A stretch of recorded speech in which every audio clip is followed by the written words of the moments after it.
Despite its rather uninspired name, Supernatural is one of the more unique indie horror titles available now, thanks in large part to its premise. Made by a single developer, Supernatural is a feature where the player can interact with the supernatural entity that they're investigating by making use of their microphone. Couple that with a compelling mystery, ensures Supernatural is not just another horror game.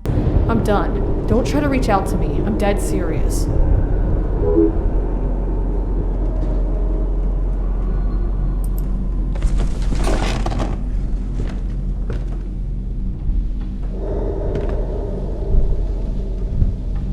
Let's get a few things out of the way. Supernatural follows in the footsteps of horror titles that revolve more around investigation and stealth, rather than offering up some action set pieces in the vein of games like Resident Evil.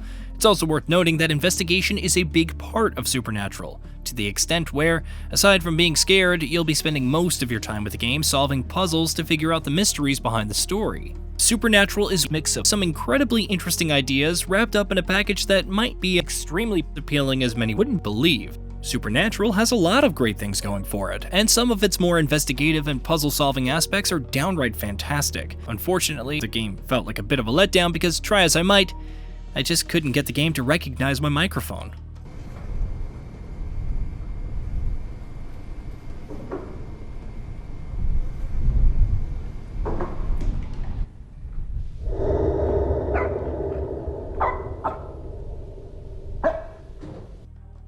This isn't a small problem either. The reactivity of the game to the player's voice through the microphone is a big part of the game's selling point. Without this feature, Supernatural doesn't really have much in the way of interesting things that haven't already been explored in titles like Phasmophobia.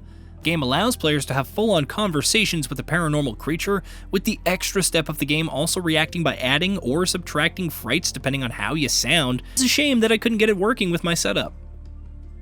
Aside from the stuff with the microphone issues, Supernatural feels like a competent puzzle horror game. It features plenty of frights on its own, thanks in large part to its unique animations for the titular supernatural entity, as well as some of the hallucinations that players can face throughout their time with the title. Supernatural puts players in the shoes of Detective Wyatt, who has been tasked with figuring out the mystery surrounding the disappearance of a housemaid. The game largely revolves around players going from room to room to try and piece together just what happened there. This takes the form of hallucinations, frights, and even puzzles. There's little in the way of action here, with one memorable moment being unfortunately spoiled by the game's trailer. Instead, you'll spend most of your time creeping around the house trying to follow blood trails and figure out puzzles.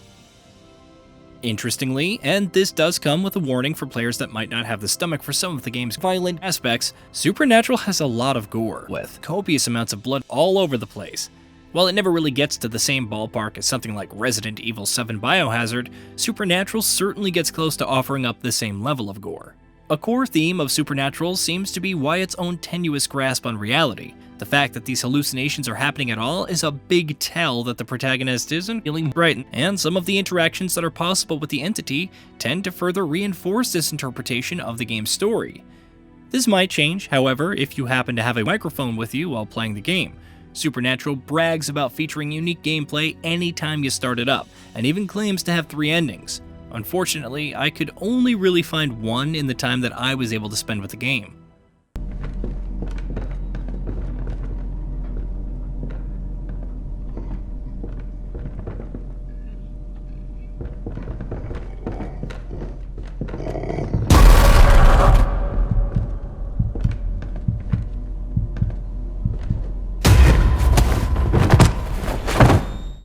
Replayability also seems to be one of Supernatural's core tenets, since it allows for multiple forms of horror thanks to its interactivity, as well as multiple endings. The game's relatively short runtime is fantastic for players.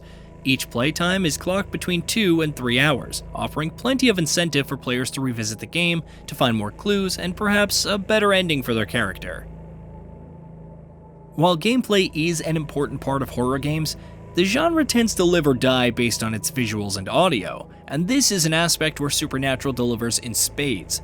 Visually, the game's environment looks downright gorgeous, and some of the gory tableaus it often presents feel almost artful if they didn't look so disgusting. The only real downer here is the supernatural housemaid itself, which, while fine and scary from a distance, starts to veer off into the realm of comedy the closer you get to them. Thankfully, the animations do a great job of doing the heavy lifting here. When it comes to audio, Supernatural once again hits it out of the park. While there isn't much of a soundtrack here, what is present does a lot to enhance the already creepy atmosphere of the game.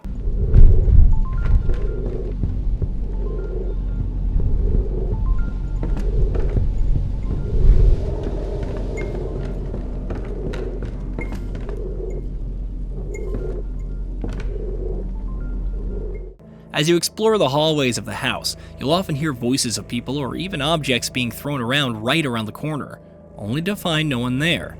These low-key spooky moments are then punctuated with an emphasis on the base when you come face to face with the housemaid, who is just as likely to toy with you with cryptic hints and vague directions before trying to outright kill you.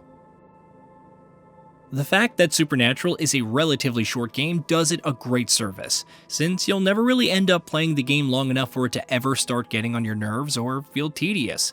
The short runtime means that Supernatural can be a great way to spend an evening for fans of horror games. Even though I personally had trouble with getting one of the game's core features working, Supernatural is definitely worth a look for fans of the genre. Hey, did you know that we at GamingBolt upload new videos every day? Stick around, drop a like, subscribe, and hit that bell. And let us know what kind of content you'd like to see in the future with a comment below.